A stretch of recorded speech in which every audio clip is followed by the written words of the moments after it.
This is John Ward of the Vol Network. For the third consecutive season, the R.C. Cola Bottlers of Tennessee are proud to bring the greatest players in Tennessee football history into your living room by way of the Best of the Big Orange Home Video Collector Series. The third volume you're about to see profiles the legends of the Tennessee running game, from Gene McEver to James Stewart.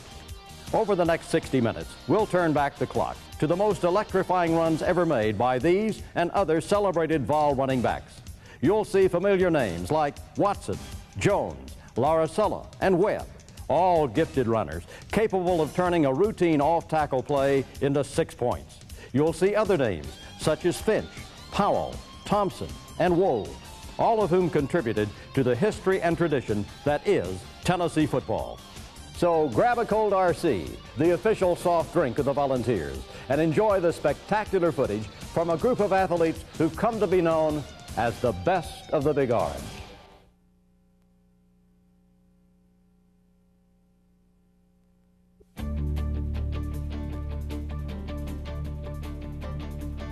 The ground game. It's where college football games are won and lost. Dominate, and you're the victor. Fail, and it's back to the drawing board. It's on that board teams draw up the X's and O's that create the gaps running backs dream of. Making those dreams reality has been a big part of Tennessee's football tradition. But dreams don't win games. Running backs do. It's the talent and skill of the running back that makes the X's and O's come alive. Volunteer running backs have illustrated there are many weapons in a runner's arsenal, all of them lethal. No question, speed. Toughness. I think you have to be a visionary. Good running back runs a little scared.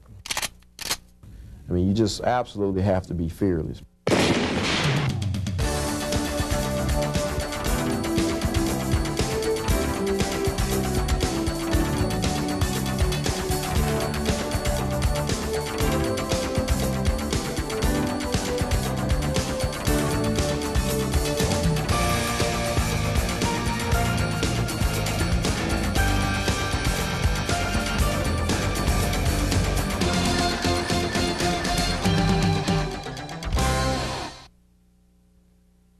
The first great running back at Tennessee was Gene McEver. He carried the ball and Tennessee's reputation into the national spotlight in 1929. The Bristol, Virginia native led an inspired Volunteer team to a 15-13 upset victory over Alabama and sent notice that Tennessee was going to be a championship contender for years to come. McEver was a bandy-leg type fella, had hair on his chest, sure enough, and he ran. I don't think McEver himself knew how he ran, except that he got there. He once said that, in fact, Nealon asked me one time, or told me, that he asked McEver, if on the play number 10 and you're supposed to be on the left, how do you end up on the right? And he said, boss, I don't know. I just see something and I run at it. Whatever he saw and ran at it in 1929, it proved to be the right thing. That year, McEver led the NCAA in scoring with 21 touchdowns and 4 extra points. At the end of a 9-0-1 campaign, McEver racked up 130 points. And now, some 60 years later, it's still a Tennessee record for points scored in a season. It was a tribute to his durability. Well, I tell you how tough he was. I never saw him hit when he didn't come up smiling. And as he lay there on the ground, whether it's in the mud, on an ordinary field, he had that grin on his face. Nobody, to my recollection, ever knocked it off of him. He was a tough guy. Nealon told me more than once that McEver was the best football player he ever had. Gene McEver was elected into college football's Hall of Fame in 1954. If Gene McEver set the standards for running backs in Tennessee, James Littleman Stewart took it to the next level in 1994. Stewart capped off his senior season as the leading rusher in Tennessee football history. 15, 10, 5, touchdown, James Stewart. Stewart's achievement was even more remarkable considering nobody even thought he'd be the leading rusher in his own recruiting class. Stewart may have been the least hyped recruit, but he knew he only needed a chance. If I knew I could play and I knew I had the abilities to play, it was just getting a chance. And when I came here, I got that chance and was able to play. And it just worked out for me. I was just at the right place, the right time, and it worked out for me. Things started working immediately. In his first game in a college football uniform, James Littleman Stewart sent a message heard loud and clear by a national TV audience. Kelly draws Stewart. Room to run. Stewart inside the 5 to the goal line. Touchdown. That night against Louisville, Stewart and fellow freshman Aaron Hayden each ran for over 100 yards.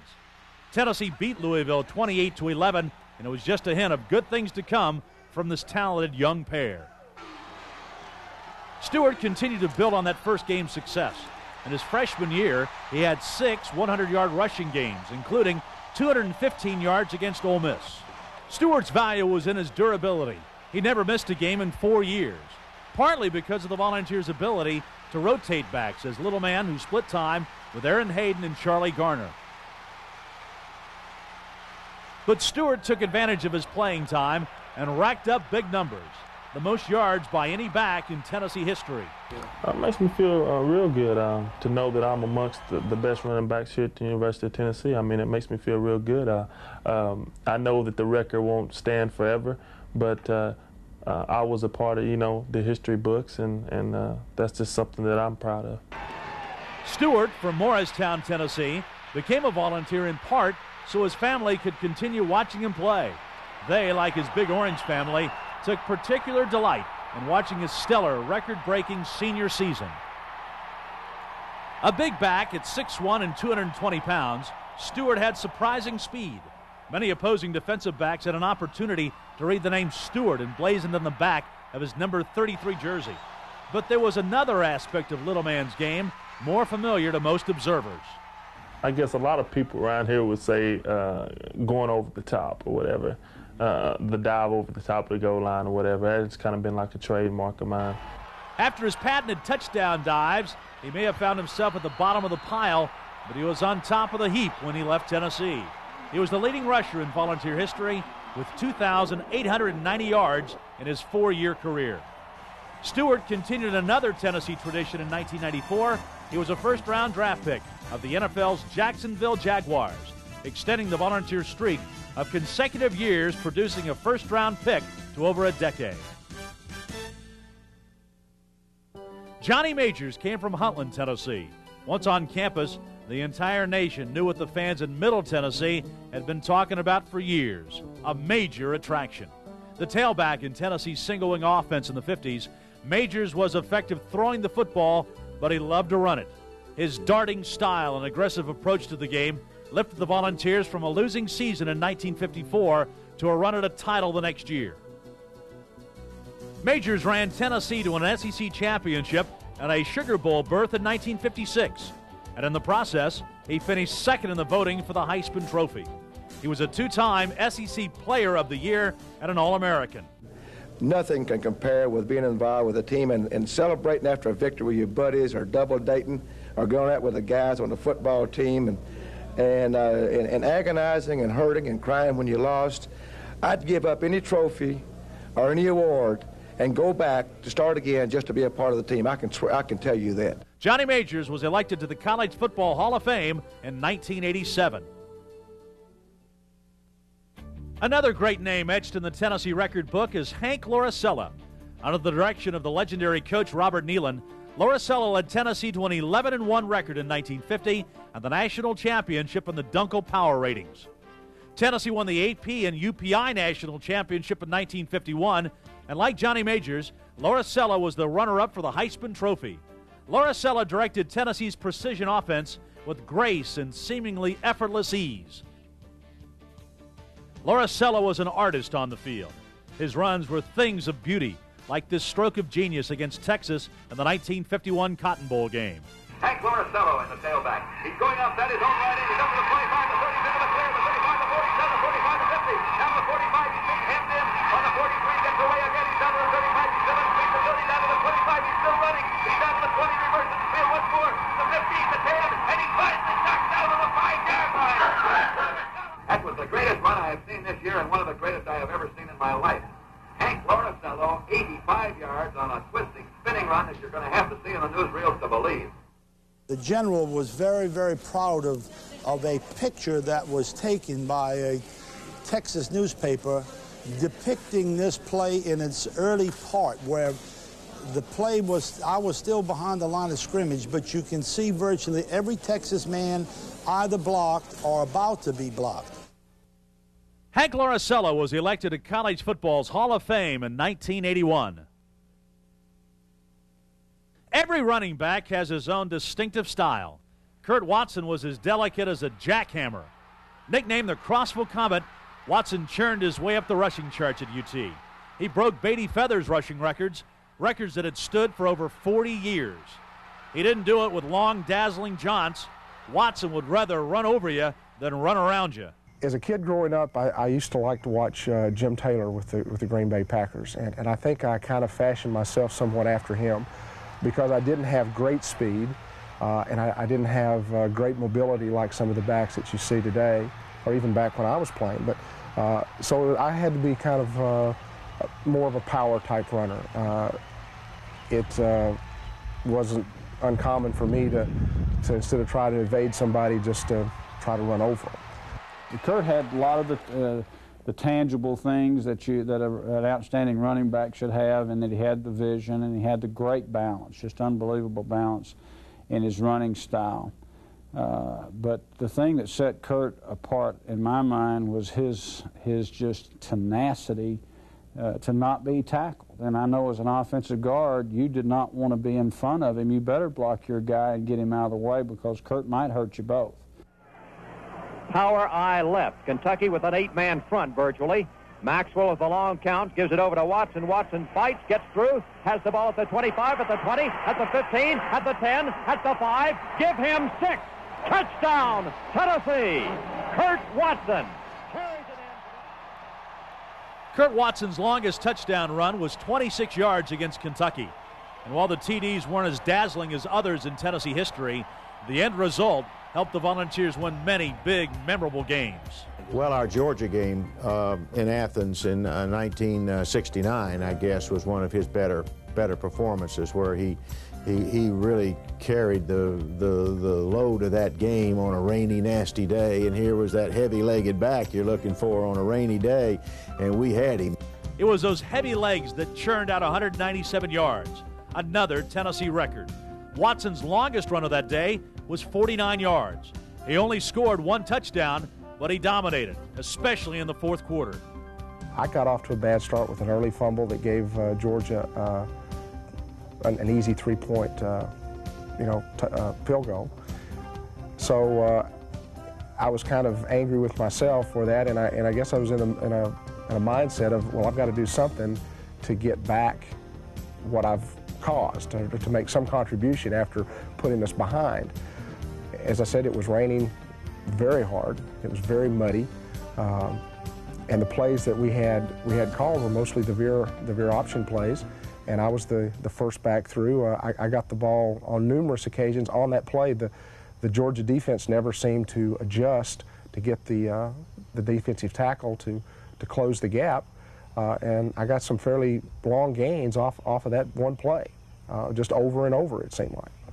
Was kind of an ugly fella the longer the afternoon went on. He stayed out there. He had a lot of determination, and in the fourth quarter he was a bad guy to try to tackle. When everybody got tired, those big old strong legs of his just stayed there. Tennessee won the game 17-3 over Georgia, with Kurt Watson's big strong legs leading the way. In 1969, Kurt Watson went on to gain 809 yards and finished second in the SEC. But more importantly, he helped the Volunteers win the SEC championship. For 3 straight years, Kurt Watson led Tennessee in rushing, averaging over 4 yards per carry for his career. He scored 22 touchdowns and gained 2,364 yards. Through all the yardage, as with all great backs, some of Watson's runs are forever etched in memory. There's a couple. I guess there was a run against UCLA in that would have been 1970. There's only 3 minutes left in the game, and we're 4 points down. But we were able to drive almost the length of the field, and the reason I remember the play is because I knew it was there. I could see that by the way that the defense lined up, that the defensive tackle we were running to the right side on the veer option again, and the tackle was just a little too wide. I knew that if I got a good start and Bobby read the play, that I was in the end zone. It was just that simple. I mean, because you could see that the way the defense was split, it was there. It was about 19 yards, I think. And got off the ball well. Bobby gave me the ball. The defensive tackle was coming down hard, but he just barely clipped my ankle and tripped me up just a little bit. And I think I caught myself with one hand and went on into the end zone. And as soon as I got there, because I had anticipated the play, I was scared to death that I might have gone too soon, that I might have had backfill in motion. So I whipped around and I was looking for flags, and there weren't any. And like I said, that one stands out because it was just so obvious that the play was going to work before the ball was ever snapped. Kurt Watson left Tennessee as the leading rusher in UT history, almost 500 yards ahead of his nearest pursuer. Johnny Jones and James Stewart are the only two Tennessee runners to pass Kurt Watson on the rushing chart. Truly remarkable, considering freshmen weren't eligible in 1968, and Kurt Watson only played 3 seasons on the varsity. Jones and Stewart each played 4. Since leaving Tennessee, Watson has excelled with another team, the Navy's elite Blue Angels. But he still points to the things he learned at Tennessee as his keys to success. I learned so much from that. The teamwork, dedication. There's so many things that stick in my mind that the coaches said. Probably the one that I remember most is from Coach Dickey, how he used to tell us before each game, it's amazing how much you can get done when nobody cares who gets the credit. But to be totally unselfish, like you have to as a team and playing football, that's what wins ball games. It's when people work together and they're not worried about who gets the headlines. And that probably is the best saying that Coach Dickey gave us, I think. Basically the teamwork and the striving for excellence is something that I have that I remember and try to work toward. I know that we don't always make it, but it's in the back of my mind to do the best that you can at whatever you're doing, and that was probably fostered as much in UT football as anything I've ever done. For leadership, toughness, and the ability to win, Kurt Watson left his mark at Tennessee and also on opponents. Great runners are defined by their best efforts, and Tennessee has had its share of memorable runs. At the top of the list is Johnny Butler's touchdown run against Alabama in 1939. In fact, it was at the top of Hollywood's list as well. This spectacular example of the thrill of college football received so many viewing requests from film services in the 30s and 40s, the UT Video Vault was left without any copies. This clip of Butler's run came from the University of Alabama. Tennessee won the game over the Tide that day, 21-0. The Volunteers traveled to Gainesville in 1977 to face the Florida Gators, coached by Doug Dickey. Tennessee was down 17-3 at halftime, but began a rally. The Gators hoped to end that rally by pitting the Volunteers on their own 1-yard line. He didn't know it at the time, but it was just about time for Kelsey Finch to add his name to the Tennessee lore. I remember that play, Kelsey Finch at Gainesville, when Tennessee was playing. Coach Dickey was the coach at Florida and Johnny Majors at Tennessee. And really, our thought was just get out without getting the punt blocked. We had a simple off-tackle play call, and as I hit through the hole, there was just nobody there. Bang, he's gone. And it went on, really, Finch had good speed, not track speed, although he was a track performer, but it sort of went on and on and on. And I can remember cutting and going out to the sideline. I remember very distinctly Roland James was standing on the sideline, hollering, "They're gonna catch you." I can still hear him hollering that now. And I can remember at the time hearing him saying that, remember just running for my life. But it wasn't like a 99-yard run because he was to the 30-yard line before you really felt what was happening, because you're thinking, just don't get the punt blocked on the next down. And all of a sudden he's at the 30 and said, what's going to happen? So really, I described about a 65-yard run instead of 90. I do remember that. It was a great run. Give goes to the right side. Big hole opens up. Gets to the 5, to the 10, to the 15, to the 20, to the 25, to the 30, to the 35, to the 40, to the 45, to the 50, to the 45, to the 40, to the 35, to the 30, to the 25, to the 20, to the 15, to the 10, to the 5. Give him 6. Kelsey Fitch, 99 yards. And this game, how football can flutter. In 1992, fullback Mose Phillips turned a short screen pass into one of the most spectacular runs in Tennessee history. Phillips bounced off 8 would-be South Carolina tacklers and romped 39 tough yards for a touchdown. That was the most phenomenal run, single run that I've ever seen a college running back make. It was a lot of determination, a lot of skill involved, and it's just a shame that it didn't pay off for a win, because it would have been remembered that way. And Mose Phillips made one of the great runs in Tennessee football. There's no question about it. The number of times he was hit, his persistence, his ability to maintain his balance, to cut, and just to get into the end zone. If you had to sit down and say, do you remember a great run, and listed like 15. All right, pick out the greatest run. Mose Phillips' run, if I were doing, it's going to be in the first 1 or 2. But if you say to me, do you remember a great run? I don't think of that one. Why? Tennessee didn't win the game. That's just the way it is. But when you bring it up and say, do you remember the run at Mose? Oh, that was the best run I think I've ever seen. At Mose, we lost the game, 24-23. That's the way it happens. If wins immortalize great runs, Aaron Hayden produced a magic moment against Notre Dame in 1991. Rarely do plays work exactly as they're drawn up on the chalkboard, but this play was absolutely perfect.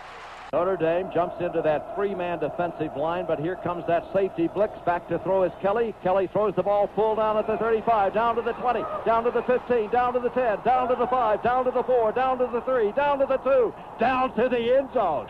Touchdown, Aaron Hayden. Hayden, just a true freshman, would experience many more magic moments over a stellar 4-year career. For the most part, long runs are remembered for touchdowns. Steve Wold galloped 82 yards against Vanderbilt in 1969, but he didn't reach the end zone. So Coach Dickey goes, get Watson, get in there. And I said, I'm going, what happened? He says, Wold just ran on 1 yard line, but he didn't make it. I was going, oh my God, don't put me in there, Coach. My God, he just let him score. I mean, he almost got it anyway. But he realized that after 82 yards, he's probably winded. Yeah. So he wanted to score, so he sent me in, and then we scored on the next play. And the sad thing, well, not the sad thing, but the funny thing was my mother, back then it was kind of like, her incentive to get me to score was she used to give me $5 a touchdown. And after the game, she came up and she said, I'd scored twice. Once before and then once on that play. Yeah. So she says, here's $5 for you, and you give this $5 to Steve Wold. Steve Wold still holds the Tennessee record for the longest run from scrimmage without scoring. To be successful, any football team has to continue producing outstanding players. Tennessee has consistently turned out tremendous running backs. As an example, look no further back than the late 1980s. Tennessee had a young running back in Reggie Cobb. He came out of Central High School in Knoxville and had an immediate impact at Tennessee. His freshman year, Cobb scored 17 touchdowns and gained 1,197 yards. He became only the second runner to gain more than 1,000 yards in a single season at Tennessee. In 1989, Reggie Cobb was joined by a redshirt freshman out of Toledo, Ohio, Chuck Webb. This dynamic duo was dubbed the Cobweb. After a season-opening victory against Colorado State, the Volunteers traveled to UCLA for the unofficial coming-out party for the Cobweb in the Rose Bowl. A heavily favored Bruin club was certainly surprised by the 1-2 punch of Tennessee's new running back machine. The Volunteers dominated this game. Webb ran for 134 yards and 2 touchdowns. Cobb turned in 78 yards. A 24-6 victory for the Volunteers proved the Bruins would be the first to feel the sting of the Cobweb, but they wouldn't be the last. Again, I think those guys took advantage of their opportunities to run the football, and the offensive line got them to the linebacker and in the secondary level quite often, and then they took it from there and showed a lot of determination and a lot of fortitude to get the extra yard. And once you're trying to get the extra yard, you're getting extra 3, 4, and 5 yards, and really, to be honest, punished the UCLA defense. Made it miserable for them to try to tackle them. The UCLA victory ignited the entire team, especially Reggie Cobb. The following week against Duke, he rushed for 109 yards as the Volunteers beat the Blue Devils 28-6. The tailback, Reggie Cobb, who's in there. Cobb through the right side, finds a hole to the 45, to the 50. Cobb to the 45, to the 40, to the 35, to the 30, to the 25, to the 20, to the 15, to the 10, to the 5, to the 4, to the 3, to the 2. It is a touchdown, Tennessee. Reginald Cobb goes. On September the 30th, undefeated Auburn came to Neyland Stadium. Over 95,000 fans came to watch these two undefeated powers battle. Reggie Cobb turned in one of the most brilliant games in college football history. Tennessee was leading 2-0 early when Cobb was able to break through the Tiger defense for 79 yards. This is Cobb, up the middle, 20, 25, 30, breaks outside 35, turns it on 40, 45, 50, 45, 40, 35, 30, 25, 20, 15, 10, 5, 4, 3, 2, 1. Give him 6, 79 yards, touchdown, Reggie Cobb.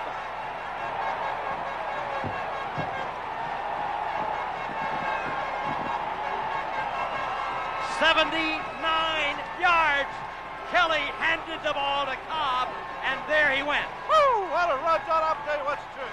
He would take it to the outside. I didn't know he had that much speed because those fleet-footed backs, he broke a couple of tackles. Looked like they were going to get him and knock him out of bounds over there about midfield, but he was able to pull away from him and just keep right on down. He got bumped a little bit. He was walking the side boundary line pretty close, but was able to cut it back to the middle and go in for the score. The momentum was on Tennessee's side. The Volunteers held Auburn without a touchdown for 3 quarters and went on to beat the Tigers 21-14. Cobb finished the game with 225 yards rushing. The momentum continued a week later as Cobb rushed for 106 yards against Georgia. It was a flashy performance. Fans were starting to get used to it. Unfortunately, it was his last game in an orange shirt.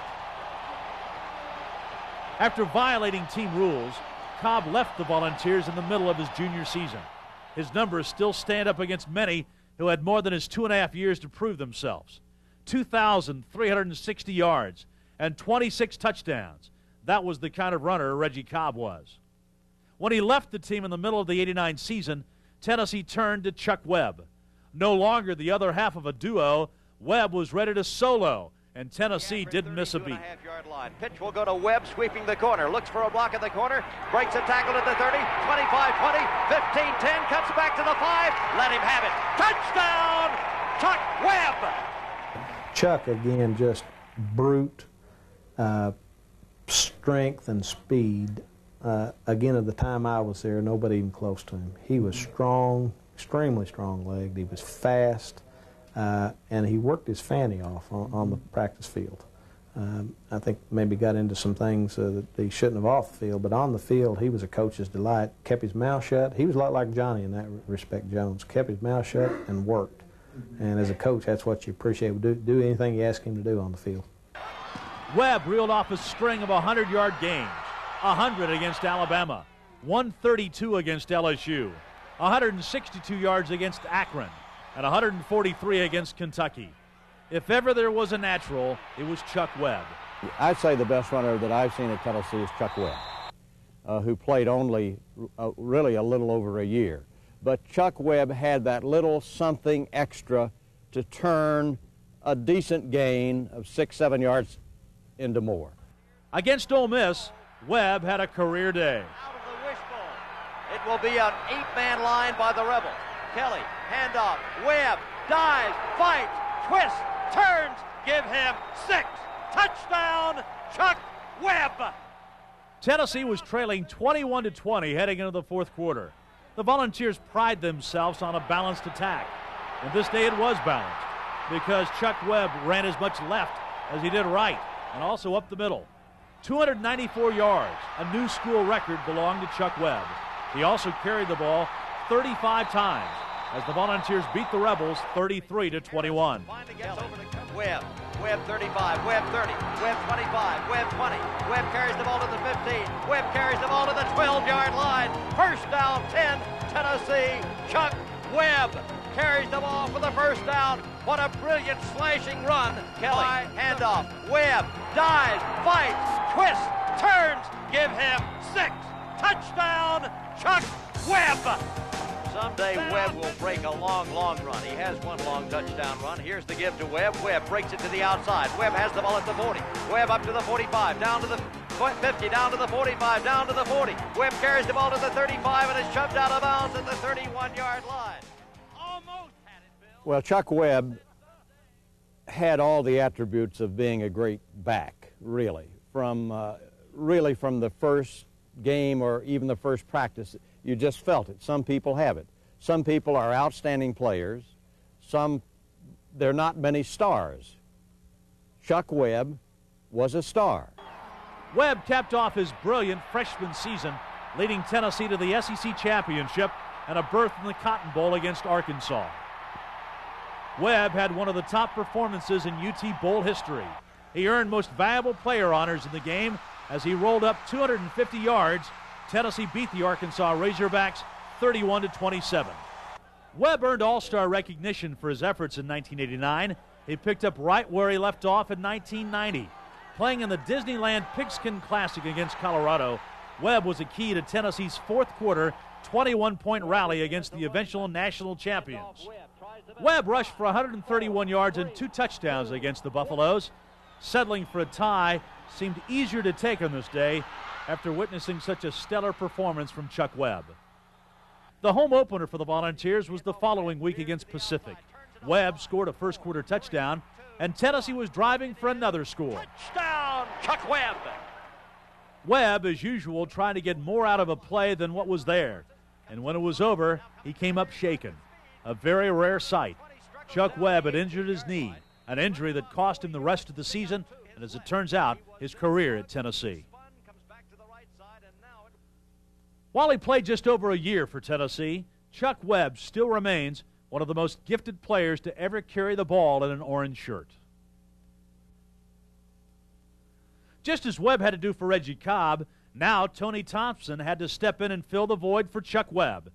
It was a role not unfamiliar to Thompson. In 1988, he was listed behind Reggie Cobb and Keith Davis, yet came on to gain 124 yards and scored 2 touchdowns against Memphis State. Of course, like in '88, when I did well, we were 0-6, and then when I played at running back and we won that game, that was a big moment in itself for me. That initially also let me know that I can play in the big league and with the big boys, so that really started my career as far as being a football player here at University of Tennessee and knowing that I could compete and do well. Then in 1989, he waited for playing opportunities behind Cobb and Webb. Now in 1990, Tennessee turned to Thompson, and he responded like a champion. Tony Thompson got the start on September 8, 1990 at Mississippi State. Tennessee went to Thompson time after time. Tennessee stormed to a 27-7 lead against Mississippi State, and Thompson had touchdown runs of 69 and 80 yards in that first half surge. Tennessee had found another quality running back. Thompson rushed for 248 yards against the Bulldogs and led Tennessee to a 40-7 victory. Thompson proceeded to lead Tennessee in rushing every game the rest of the season. He capped it off against Vanderbilt in Nashville. Thompson ran through the Vandy defense for 236 yards and a record-tying 4 touchdowns. Tennessee sank the Commodores 49-20. That victory wrapped up Tennessee's second straight SEC championship. And for the regular season, Thompson finished with 1,261 yards, the second best total in UT history. But Thompson had one final game against Virginia in the Sugar Bowl. Tennessee rallied from 16 points down to beat the Cavaliers. Thompson's touchdown dive with 31 seconds left in the game was the winner. Thompson finished with 151 yards that night in the Sugar Bowl. Tennessee celebrated on Bourbon Street with a 23-22 victory over Virginia. Tony Thompson! There's an old saying at Tennessee, those who stay will play. And Tony Thompson, at one point, 5th of the depth chart, never gave up. He fought his way into the Tennessee lineup and into the top 10 of all-time rushers at Tennessee. Fullbacks have made their mark at UT. Andy Kozar was an All-American on the Volunteers' 1951 National Championship squad. He was a hard-driving, punishing back, but it took him a while to find a home with the Volunteers. And we had 96 or 98 freshmen come in that year, and I'd say almost half were fullbacks. What I found out was when I ran out of the door of the stadium for the first time onto the field, Murray Wormuth pointed to me and said, "You are an end. Meet with the ends." And I said, "No, I'm a fullback." In fact, I started out as a defensive end and offensive end on the right end, and then I didn't cut it there, and then they tried to make a linebacker out of me, and I didn't bother me. I said, "Okay, I'll try it." And I wasn't very successful as a linebacker, and so they tried me at center. They were going to make a center out of me. Well, I got whipped. I'd never bent over to center ball. I just ran with the ball and played some linebacker in high school. And I tried about 5 or 6 different positions, and finally, Farmer Johnson, who was our defensive coach, just fired me. He said, "You're too big of a sissy to play defense for us. Go up with the offense." And I was as happy as you could be. I ran up to the upper Hudson field, and I told Harvey Robinson, "I am a fullback now." Andy Kozar was an amazing performer for Coach Robert Nealon. He averaged over 5 yards per carry, and was he ever durable. He carried the ball 355 times during his UT career. His runs weren't a thing of beauty. In fact, he only gained 100 yards in a single game twice. Yet for his career, he had 1,850 yards and scored 27 touchdowns, marks that have stood for over 40 years and the top 10 all-time for Tennessee. Andy Kozar was All-SEC in 1952. Another Tennessee back that has stood the test of time, Beatty Feathers. Feathers came to Tennessee from Bristol, Virginia. He played on 2 undefeated teams with the Volunteers. The 1931 squad went 9-0-1. The 1932 squad also 9-0-1. Feathers averaged over 600 yards per season, and he finished with 1,888 for his career. He averaged 6 yards per carry during his Tennessee time and scored 33 touchdowns.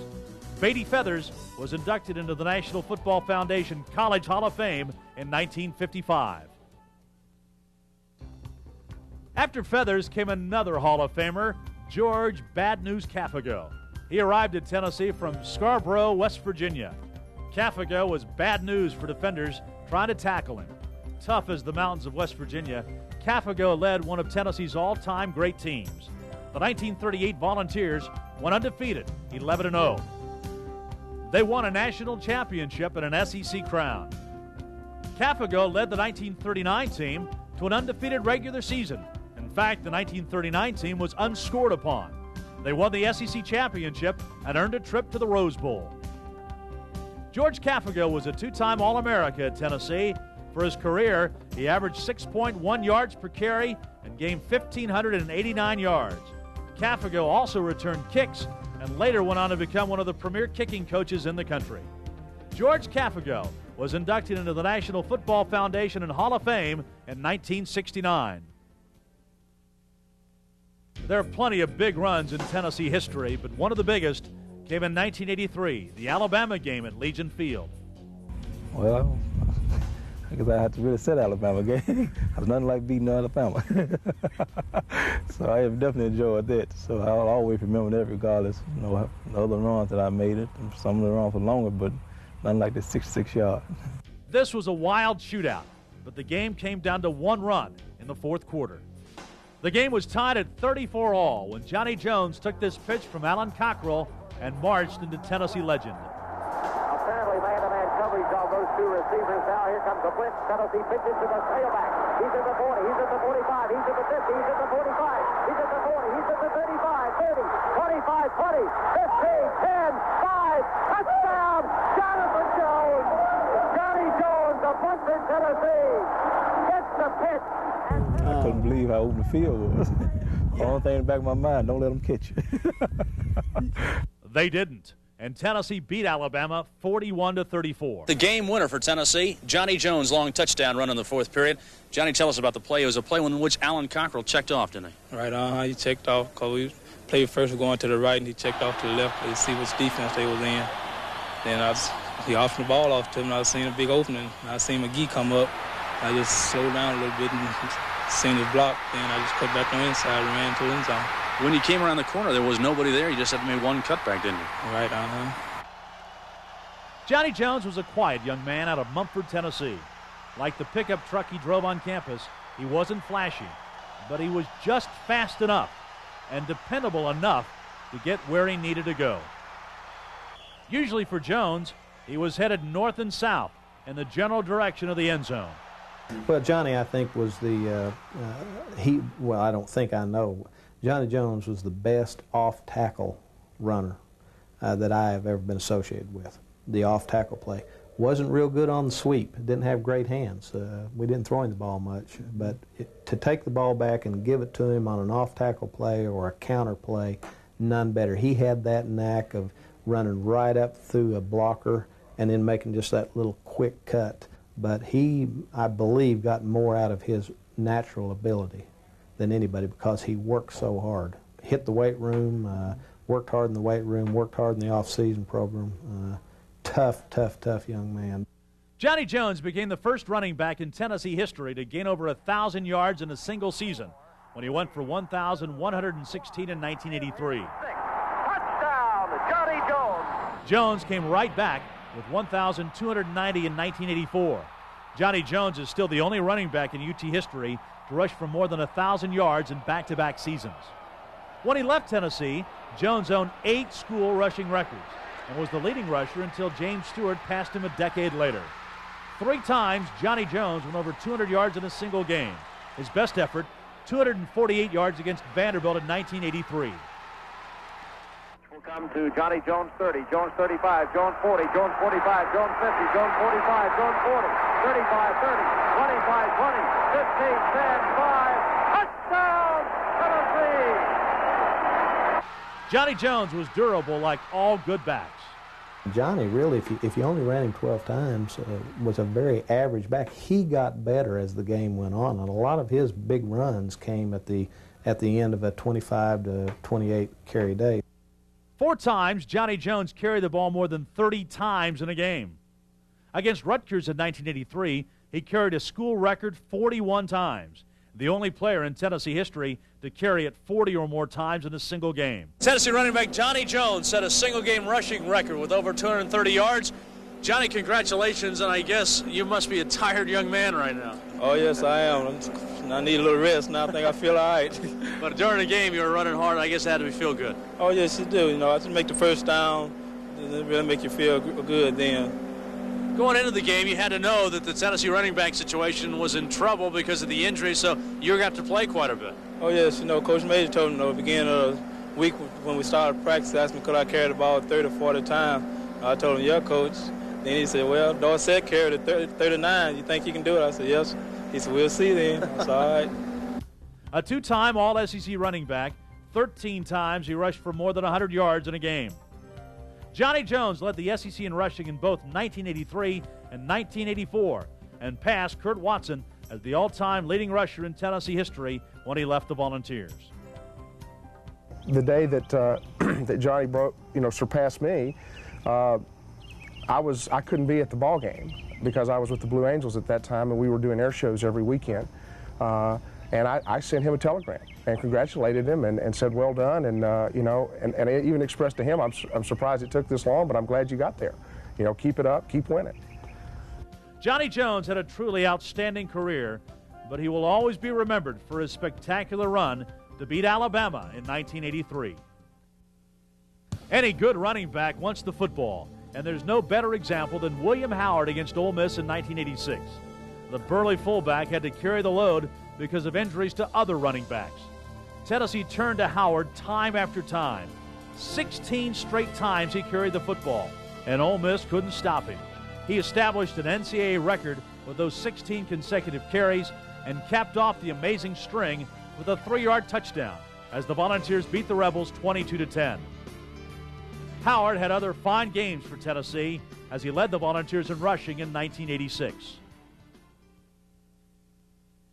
Tennessee 7, Notre Dame 6. Streeter looks it over. Streeter, handoff, left side, trap play, Simpson. Simpson break 320, Simpson 15, Simpson 10, Simpson 5. Give him 6. Touchdown, Tennessee! Hubert Simpson goes 24 yards, and the Volunteers explode to a 13-6 lead. There were other great performances. Hubert Simpson was a one-man wrecking crew against Notre Dame in 1979. Inside the Notre Dame 10-yard line. Olszewski has his team in the I formation this time. Handoff tailback, right left side, 5, 4, 3, 2, 1. Give him 6. Hubert Simpson has 4. 4 touchdowns for Simpson. Simpson scored 4 touchdowns as Tennessee beat Notre Dame 40-18. Stanley Morgan was the first Tennessee tailback to crack the 200-yard barrier in a single game. The converted wide receiver rushed for 201 yards against Hawaii in 1975. I remember that. That was, it was a big moment for me because I think there was a few records that I had broken that day. I think I rushed for over 200 yards and had about three touchdowns.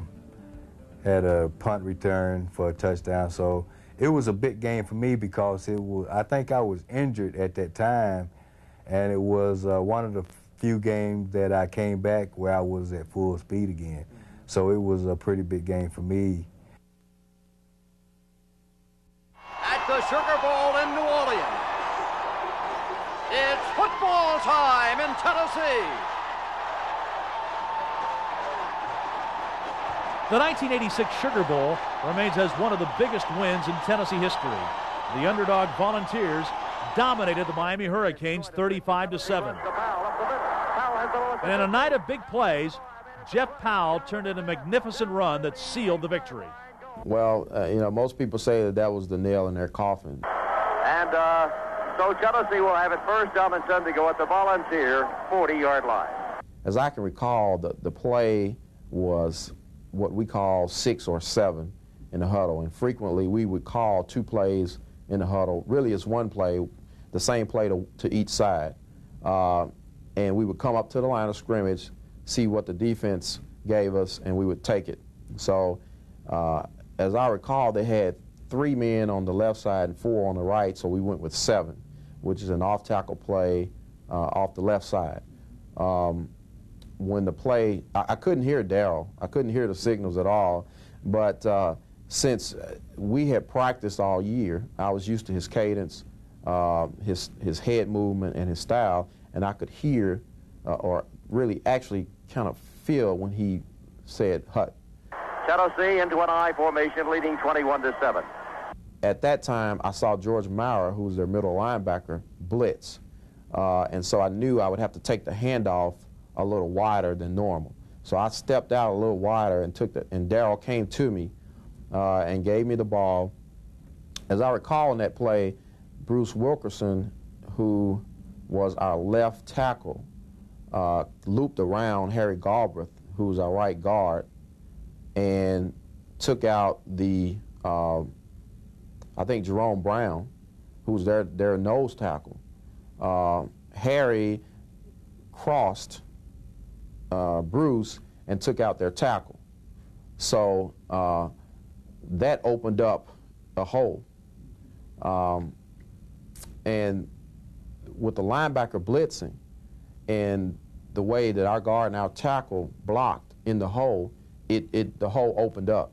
I mean, the middle linebacker would have fielded that, but since he blitzed and gambled and missed me, then the hole was huge. Miami in a 4-man front. Give Powell, right side 40, 45-50, gets outside 45-40, 35-30, 25-20, 15, 10, 5, 4, 3, 2, 1, 60 yards. Jeff Powell, touchdown, Big Island.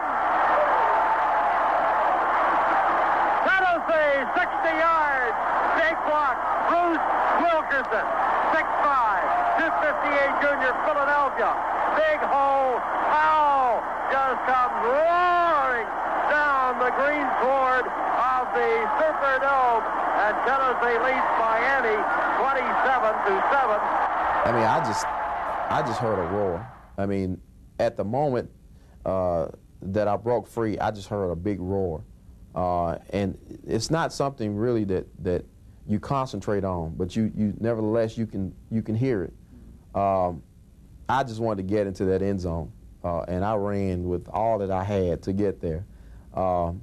And then once I scored, I can remember running so fast that I almost ran into the people in the back of the end zone, and I actually had to kind of shut it down and veer sharply to the right.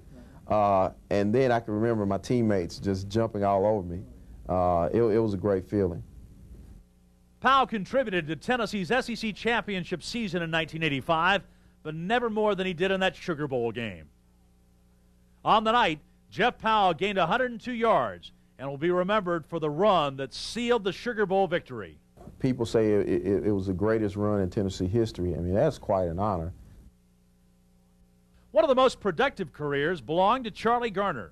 A junior college transfer, Garner came to Tennessee knowing the Volunteers already had two-star tailbacks in James Stewart and Aaron Hayden. Garner's job was to prove he was the best of the lot and went about that task from day one. Hand off Garner. Garner up the middle, breaks it again, comes to the near side 50, 45-40. Down he goes as he's slung out of bounds at the 42-yard line. Charlie Garner just straight ahead. Then once he pops the line, he explodes down the left side. Charlie Garner accomplished in 2 seasons what many running backs couldn't do in 4. Garner rushed for 926 yards in his first year, 1,161 yards in his senior season. That final year was highlighted by a 73-yard touchdown dash against Alabama. Alabama tightening up that defense as Schuler takes his time. Now he hands off, and with the ball through the left side, Garner breaks one tackle, gets to the outside, 35-40, 45-50, 45-40, 35-30, 25-20, 15-10, 5, 4, 3, 2, 1. Give him 6. Touchdown, Big Orange! Tennessee's Charlie Garner on the kickoff races 73 yards. Got the clearing block finally from Billy Williams, opening up the corridor, and here goes Garner, 73 yards to score, and Tennessee leads 16-9. Garner was low to the ground, deceptively fast, and the quickest feet around. He turned running the football into an art form. Despite sharing playing time, he still finished with 2,089 yards in his 2 years at Tennessee. Garner is on at tailback for Tennessee. They're running to the near side with Garner on a sweep. He turns, he fights, he struggles, he spins, he battles. In 10 games, Charlie Garner rushed for over 100 yards. Against Kentucky in his senior season, he reeled off a brilliant 186-yard effort. His time was brief at Tennessee, but Charlie Garner didn't waste time, putting himself high on the list of the best to ever play with the Volunteers. It takes a special kind of athlete to be a running back. Sometimes you have to run like the wind. Sometimes you have to run for your life. The great ones have that feel for the game. They know when to cut, and probably more importantly, know when not to cut. No, you can't do that, and you don't always want to do that because that might be an ugly linebacker coming against the grain. You got to watch yourself there. Sometimes you're going to get hit head up sometimes by a bad guy coming the other way. Great running backs are special performers, and Tennessee has had its share of great ones. Each running back comes to Tennessee trying to top the record set earlier by Johnny Jones and Reggie Cobb, Beatty Feathers, or James Stewart. Yet each running back knows the records he set during his time wearing an orange shirt will one day be broken by another gifted, talented young running back. I would gladly let it go because when somebody's running that well, that means we're winning football games. So the record doesn't mean anything other than it was the pride of once accomplishing it. And now it's, as it gets broken by other people, as other people surpass that, you're just glad that they're doing well and accomplishing what they want to do. And we're winning football games at the University of Tennessee. The difference between a good football team and a great football team is the ability to run the football. Tennessee's been fortunate to continue recruiting outstanding running backs season after season. I kind of subscribe to the old Woody Hayes theory. If you have to look twice at a running back on film, you better not take him. They kind of jump out at you.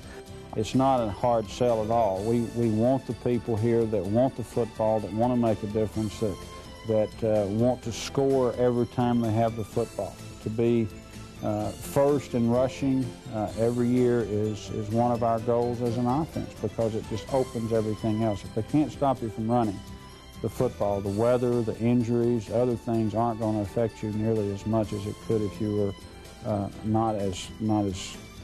if you didn't emphasize the running game as much as we do. Tennessee has run the football well season after season with some very special people.